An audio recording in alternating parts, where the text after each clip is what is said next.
mengucapkan terima kasih banyak atas tim Lima Group atau Lima PT Lima Indonesia telah mengundang saya dan berpartisipasi dalam pemilihan bisnis development track. Perkenalkan, nama saya Danang Suwandoyo. Saya berumur 27 tahun, berdomisili di Bekasi Utara. Dan saya sedikit memiliki background pendidikan.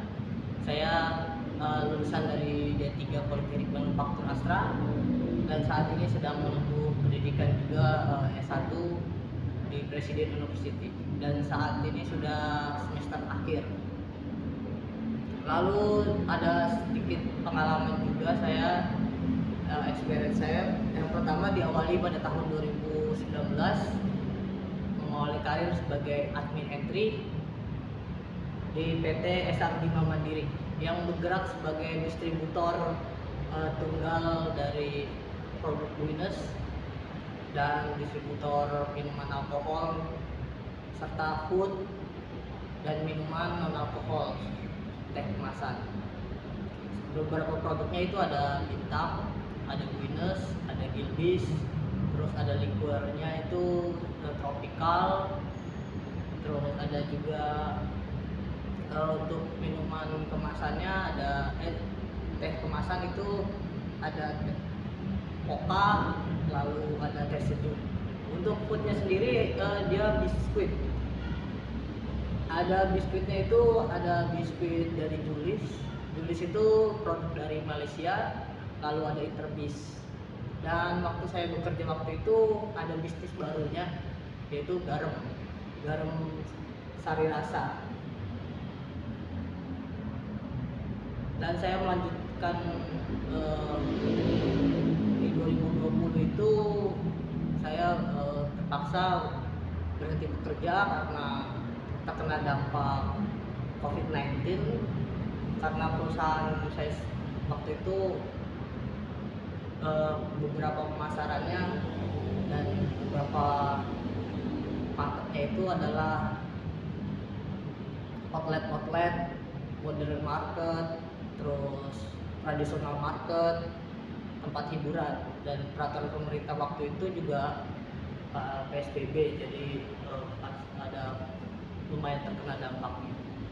Di 2020 saya ketika berhenti bekerja, saya sebelumnya juga sudah memiliki bisnis juga di digital marketing dan digital printing. Tapi saya juga membuka bisnis baru waktu itu karena tidak bekerja. Saya membuka sayur online.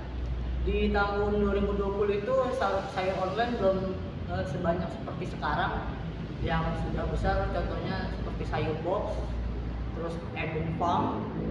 Nah, menurut saya waktu ada permasalahan COVID itu banyak juga bisnis atau peluang-peluang yang bisa dapat hadir, salah satunya seperti sayur tersebut. Dan saya memulai usaha itu mulai dari ruang lingkup yang kecil dari sekitaran perumahan saya. Dan di situ saya pemasaran melalui komunitas dan grup RT, dan di situ saya mendapatkan beberapa klien dan mulai membesarkan bisnisnya. Saya coba segmen pasar menengah ke atas, masuk ke para perumahan klaster. Dan di situ saya juga menambahkan value dari produk saya menjadi dikemas dengan rapi, di wrapping, dan dibeli wadah dan serta ada paket-paketannya. Nah, ketika penjualannya juga saya memberikan gratis ongkir. Nah, ketika saya udah masuk ke bisnis ke menengah ke atas, saya coba merambahkan memasukkan saya juga ke beberapa tempat makan seperti pecel pincuk dan perumahan nasi padang. Jadi saya suplai sayur-sayurannya. Dan saya juga melakukan freelance sebagai penjual mesin industri dan beberapa kompresor. Dan ketika saya menjual mesin itu, saya mendapat beberapa tawaran pekerjaan juga. Salah satunya saya mulai di akhir tahun 2021, saya join di PT Gilang Arta Jaya Abadi sebagai improvement dan development proses. Di tahun pertama saya menciptakan inovasi-inovasi dan untuk efisiensi produksi. Lalu di tahun kedua saya ditawarkan untuk membangun lini bisnis baru, yaitu di recycle plastik. PT Montir Loka Prawara salah satu dari PT Gilang Jaya Badi. Dan di situ saya menjadi supervisor produksi. Saya merintis mulai dari beberapa belum ada mesin, secara sebelumnya kerjanya manual. Dan di situ saya beberapa mendesain mesin untuk efisiensi dari produksi tersebut, dan beberapa sekarang mulai mendatangkan mesin dari China. Dan itulah berikut dari pengalaman saya, dan saat ini saya tertarik akan bisnis development trend, apalagi di PT Dima Group yang sudah berdiri sekitar 70 tahun. Menurut saya bisa bertahan sampai 70 tahun itu adalah suatu bisnis dan produk yang sudah melewati beberapa generasi, beberapa tren, hingga beberapa strategi marketing yang digunakan. Dan salah satunya yang bisa saya lihat adalah salah satunya itu dengan program seperti ini, seperti program development trend. Program ini menurut saya salah satu mencari bibit-bibit muda atau talenta yang bisa melihat tren-tren pada saat ini, mengikuti perkembangan zaman, terus bisa menciptakan strategi-strategi marketing yang berbased on pastinya dengan based on data, lapangan, feedback customer, product review, serta market review. Nah, maka dari itu saya sangat tertarik untuk join ke PT Dima. Harapan saya kalau misalnya diterima di PT Dima, izinkan saya untuk menunjukkan loyalitas saya dengan bergabungnya di PT Dima. Saya harap juga para senior, para atasan dapat membimbing saya dan memberikan ilmunya agar dapat memenuhi ekspektasi saya dan ekspektasi dari perusahaan. Dan untuk rencana kedepannya, bila saya join di PT Dima, saya akan berkarir di PT Dima dengan ilmu yang saya miliki, dengan ilmu yang telah diberikan oleh PT Dima Indonesia atau Dima Group. Dan salah satu tugas yang diberikan untuk proses rekrutmen ini adalah product review, market review, serta produk survei. Menurut saya itu adalah suatu hal tugas yang efektif dalam proses seleksi business development, karena itu adalah suatu fondasi awal. Karena produk review itu ketika kita mengetahui produk, kita dapat dengan produk survei dan produk review itu kita dapat lebih memahami produk kita itu apa, kompetitor kita itu apa, terus konsumen itu apa yang diinginkan dan siapa konsumen kita. Nah, dari hal-hal tersebut itu salah satu dasarnya yang dapat menciptakan strategi pemasaran dan melihat peluang di mana aja kita bisa dapat masuk dan memperluas bisnis yang kita jalani.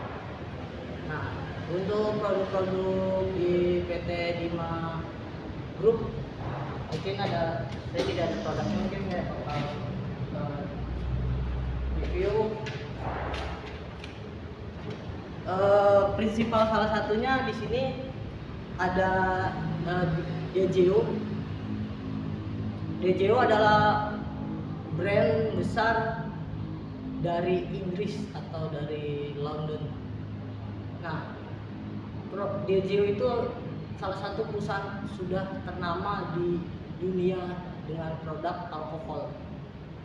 Mereka memiliki spirit dan bir, yaitu alkohol yang tingkat tinggi dan kadarnya rendah. Yang kadarnya tinggi itu ada di sini ada Gilbis vodka, ada Gilbis gin, dan Gilbis whiskey atau distilled blend. Biasanya ini dapat dinikmati ketika kita santai atau kita di bar atau beberapa ada di rumah, itu bisa diminum langsung dan beberapa ada sebagai campuran untuk cocktail. Lalu ada untuk diminum santai itu ada bir dengan kadar alkohol yang rendah sekitar di bawah 20% ke bawah, bahkan ada yang 10% ke bawah sekitar 7% atau 5%. Itu ada bir Guinness, terus ada Smirnoff, terus lalu ada Captain Morgan Cola. Dari produk-produk ini kita dapat juga melihat kompetitor-kompetitor. Yang pertama itu kalau misalnya dari bir kita tahu sebagai di pasaran kompetitor yang paling lumayan besar adalah Angker, dan Angker itu biasanya kita paling banyak lihat bir putih, tapi mereka juga mengeluarkan varian bir hitam seperti kalau nggak salah Angker Scott, kalau nggak salah ya, Angker Scott itu varian bir hitam yang agak smooth. Tetapi saya lihat juga dari Guinness juga mengeluarkan varian sekarang dari bir hitam Guinness Smooth agar bisa menyaingi atau dapat bersaing pada bisnis bir. Dan untuk kompetitor dari spirit, sekarang banyak brand-brand yang akhir tahun beberapa tahun ini sedang naik-naiknya seperti Vibe, terus Iceland. Nah dari Vibe dan Iceland itu mereka memiliki, yang saya lihat yang saya bisa pelajari, mereka memiliki strategi pemasaran yang kurang lebih hampir sama, tapi mereka target pasar dan segmennya itu agak berbeda. Contohnya untuk strategi pemasaran dari Iceland, mereka aktif untuk support beberapa musisi seperti kayak live musik, dan diberikan produknya ketika manggung, ditunjukkan produknya, lalu ada ajakan untuk ingin mencobai produk itu. Dan sedangkan kalau untuk Vibe itu menurut saya lebih ke para influencer atau para youtuber. Jadi kan sekarang banyak program-program kayak podcast, lalu ada daily vlog. Nah di situ produk dari Vibe masuk ke para influencer. Nah dari para influencer itu seperti influencer yang sudah besar dengan menampilkan produknya hanya dipajang, lalu beberapa ada scene itu review dari produk tersebut. Nah itu adalah salah satu yang saya bisa lihat dari perkembangan industri alkohol di bidang spirit dan bir.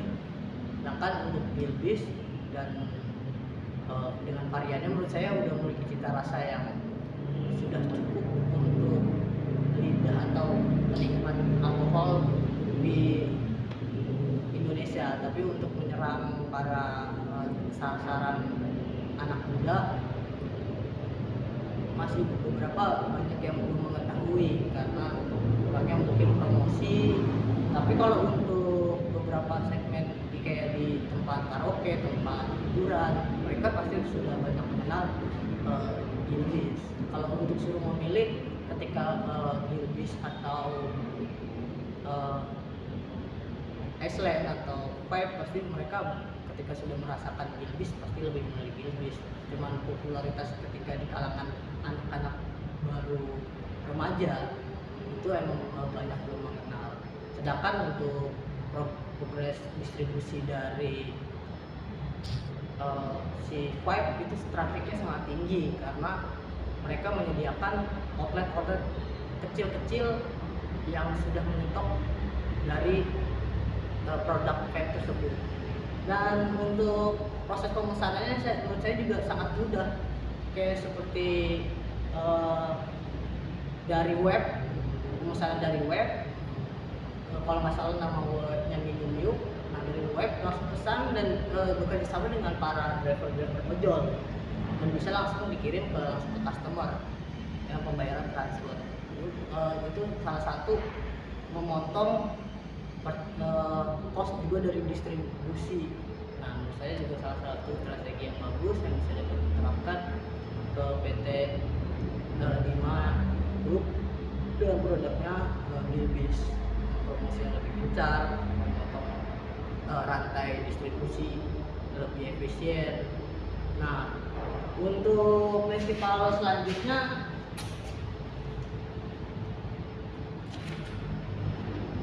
itu ada Poka. Poka ini adalah salah satu brand atau lisensi dari Jepang.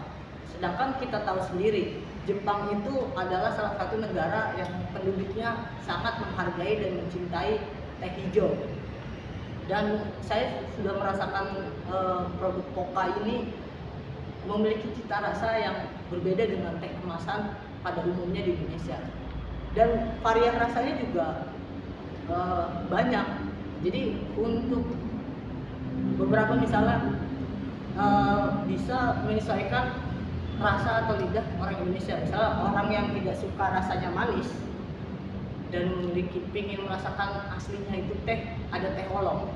Dan ketika ingin merasakan teh yang segar, itu ada varian rasa seperti Poka, apple, terus lemon. Sedangkan untuk yang ingin merasakan minum teh tapi sehat juga ada dengan tambahan madu seperti Poka Natsbi. Nah menurut saya udah memiliki varian rasa yang banyak, tetapi hanya agak cukup saya agak disayangkan belum banyak orang yang mengenal Poka itu seperti kayak New Green Tea atau Fresh Tea. Memang mereka periklannya melalui media televisi yang udah besar dengan modal yang besar. Tetapi menurut saya di zaman yang seperti sekarang pemasaran itu bisa lebih cepat dibanding televisi seperti para tiktokers atau beberapa program-program kolaborasi. Atau menurut saya walaupun Poka itu bisa untuk menengah ke atas dan menengah ke bawah, kita bisa masuk ke bawah mungkin kalau misalnya itu bisa ke institusi kayak pendidikan dengan kita menggunakan sehatnya Poka Natsbi, bahwa ingredients dari Poka itu sangat menyehatkan. Nah dari situ mungkin tren Poka akan naik dan memiliki tren baru tersendiri.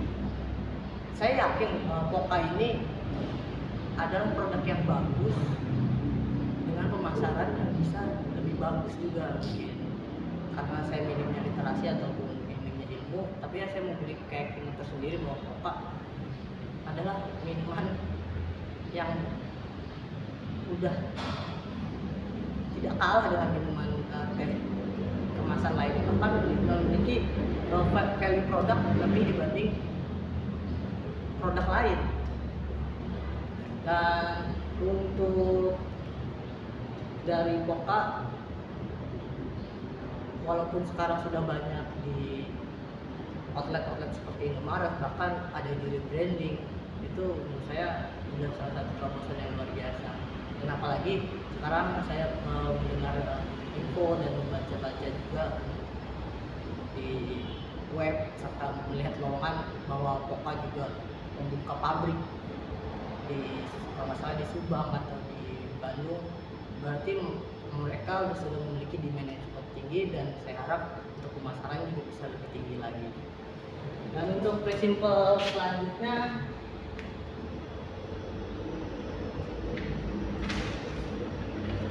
di sini saya ada biskuit Julis. Prinsipal biskuit Julis atau brand Julis ini adalah biskuit yang berasal dari Malaysia.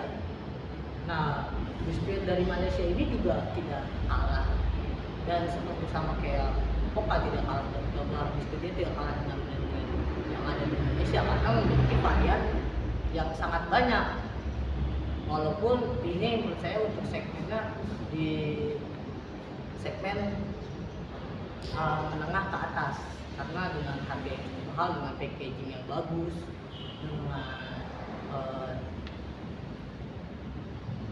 beberapa brandingnya itu juga dia juga apa untuk sasaran kelas menengah ke atas, dan dijualnya juga saya lihat di supermarket besar seperti Farmer. Nah, cuman beberapa ada juga ketika di satu outlet tidak lengkap variannya, padahal ketika orang sudah menyobai biskuit Julis, salah satu produknya, nah mereka kan penasaran dengan rasa varian-varian lainnya, karena ketika sudah nyobain satu biskuit, karena rasa enaknya itu jadi penasaran dengan varian-varian rasa lainnya. Yang kalau misalnya untuk produk premium, biasanya kompetitornya Monde, butter cookies. Nah, walaupun untuk pemasarannya juga beda, Monde butter cookies apa dengan media televisi, tapi menurut saya produk Julis tidak kalah saing walaupun tidak dipasarkan di media televisi, tetapi untuk pencintanya atau untuk yang sudah tahu produknya pasti akan milih Julis.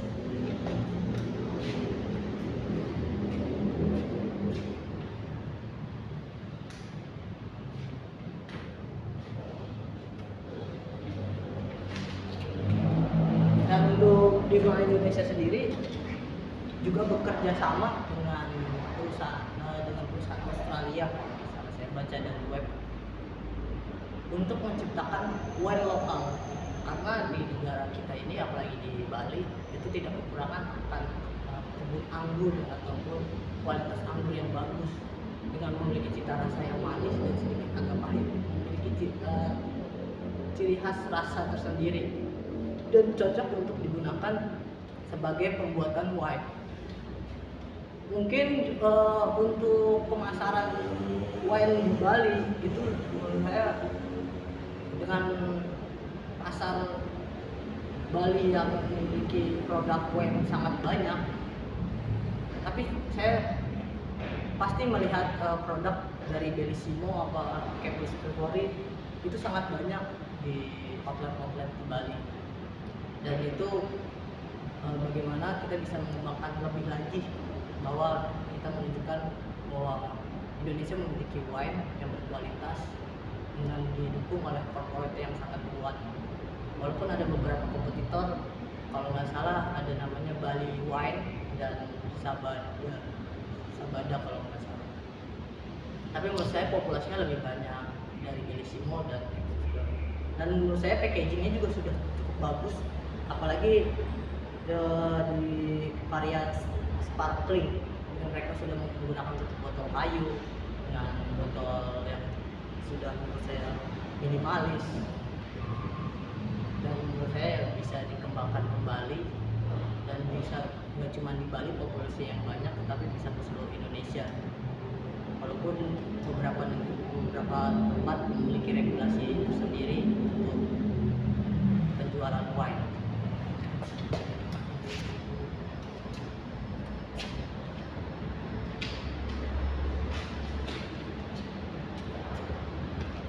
Nah, ini adalah salah satu produk unggulan atau wine premium berstandar internasional yang dimiliki oleh Bima Group yang memiliki lisensi resmi, yaitu wine yang salah satu didistribusikan oleh Dimatic. Menurut saya untuk kalangan premium dengan pelayanan premium juga itu sudah melakukan positioning yang cukup baik, karena dengan dengan sudah berlisensi, ada pasti setiap konsumen memiliki kebanggaan tersendiri bahwa menikmati wine dengan wine yang bagus juga pastinya, terus dengan izin yang sudah ada, dengan pelayanan juga yang premium. Saya yakin pelayanan dari Dimatic itu sangat luar biasa untuk para penikmat wine internasional Bahkan beda dengan kita menikmati wine-wine yang walaupun dari luar atau wine internasional dengan tidak berlisensi, kenyamanannya juga beda. Dan selanjutnya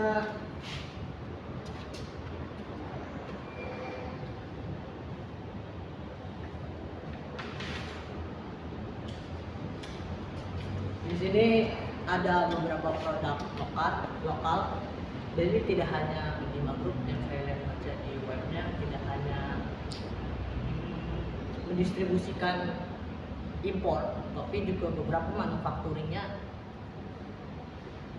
ada yang diproduksi di Indonesia dengan lisensi luar ataupun lisensi sendiri, seperti teh sejuk, lalu kopa dan garam sari rasa. Nah, di sini kopa menurut saya juga suatu terobosan produk yang luar biasa, karena orang di Indonesia pecinta coklat itu sangat banyak. Tapi ini ada unik produknya juga, yaitu biji kopi. Biji kopi yang dilapisi coklat. Ketika orang memakan coklat dan menggigitnya, ketika menggigit tiba-tiba menggigit sebuah kopi, jadi ada sensasi makan coklat dan minum kopi. Nah, kopinya juga tidak pahit dan gurih. Nah, hanya saja di Indonesia masih banyak yang belum mengenal produk kopa. Saya yakin kalau misalnya ini produk menjadi viral atau produk ini ditahui kalangan banyak, orang bakal penasaran untuk mencobai produk kopa, kopi, coklat kopi. Bahkan dengan sensasi yang makan berbeda, yang orang bakal banyak sekarang yang viral makanan itu bukan karena beberapa karena enaknya, tapi karena viral. Tapi kalau kopa udah enak, nanti viral, saya bakal sustainable dari produk ini bakal jauh lebih panjang kalau menurut saya pribadi. Walaupun saya ini harus dijabarkan dengan secara lebih rinci dan data juga, dan berapa persen ini saya belum bisa memberikan data tersebut karena saya belum di bidang ahlinya. Menurut saya berarti salah satu potensi terbesar menciptakan tren baru dan produk baru, walaupun produk ini sudah lama tetapi belum banyak dikenal. Dan lalu ada Interbis. Ini salah satu brand yang sudah cukup tua juga di Indonesia. Untuk Interbis sendiri, kalau saya dulu zaman saya masuk sekolah, ketika kumpul keluarga ataupun lebaran atau kumpul acara-acara, pasti ada Interbis. Kalau misalnya orang tua kita suka membeli itu si Hompak itu sangat biskuit original yang sangat enak dinikmati bersama teh, bersama kopi, dan untuk teman ngobrol. Nah, menurut saya itu yang masih dapat bisa dipertahankan karena original dari rasa dari Interbis itu beda, walaupun banyak sekarang produk-produk yang baru keluar kayak seperti Hitari, tapi untuk rasa gurihnya itu masih kalah jauh dengan si Hompak. Walaupun ketika orang tua kita membeli, mereka sedikit agak tertipu ketika ada Hitari dan si Hompak. Tapi kita mungkin bisa membuat tagline atau seperti kayak yang original ya si Hompak. Dan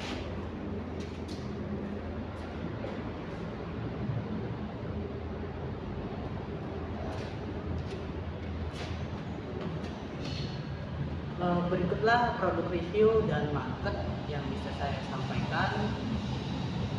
Walau ini belum cukup mendalam dalam untuk dapat memenuhi ekspektasi dari Bima Group sebagai bisnis development trend, tapi ini yang data yang saya miliki dan analisa yang saya secara pribadi mungkin itu, bahkan menurut saya kalau saya pelajari waktu kuliah, untuk bisnis itu sebenarnya atau produk harus benar dibuat apa, nggak cuma asal kita melihat ikut-ikutan ataupun asal ingin pemasaran, tetapi benar-benar diperhitungkan sesuai data lapangan ataupun feedback dari customer dan budaya dari perusahaan. Seperti pasti memiliki, setiap perusahaan memiliki business plan dan SWOT analisis. Tapi di situ saya tidak